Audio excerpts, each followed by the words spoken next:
Hi, hello, good morning. In this slide, we will talk about జీవశాస్త్రంలోని శాఖలు. జీవశాస్త్రంలోని వివిధ శాఖలు. French జీవశాస్త్రవేత్త Lamarck 1809 జీవశాస్త్రం అనే పదాన్ని ప్రతిపాదించాడు.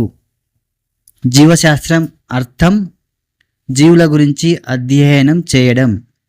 సిద్ధాంతరీత్యా ఆచరణ రీత్యా జీవులను గుర్తించి వాటిని నామీకరణ వర్గీకరణ చేసే శాస్త్రం టాక్సానమీ. టాక్సానమీ అనే పదాన్ని ఏపి డి కాండోల్ అనే శాస్త్రవేత్త ప్రతిపాదించాడు.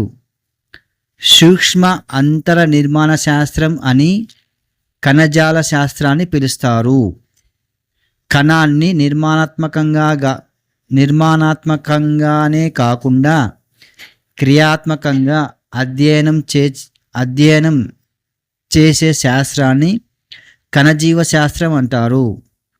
జంతు శరీరంలోని వివిధ అవయవాల క్రియా విధానాన్ని అధ్యయనం చేసే శాస్త్రం శరీర ధర్మశాస్త్రం. అభివృద్ధి జీవశాస్త్రంలోని ఒక భాగం పిండోత్పత్తి శాస్త్రం. జీవ పరిణామం అనే పేరును హెర్బర్ట్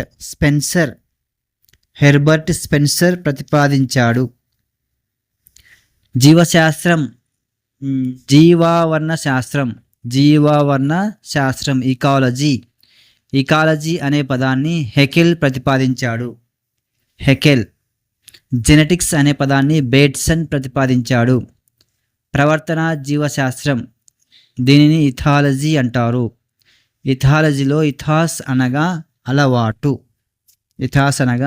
అలవాటు. ఇవి జీవశాస్త్రంలోని శాఖలకు సంబంధించిన కొంత సమాచారం. Okay friends, thank you.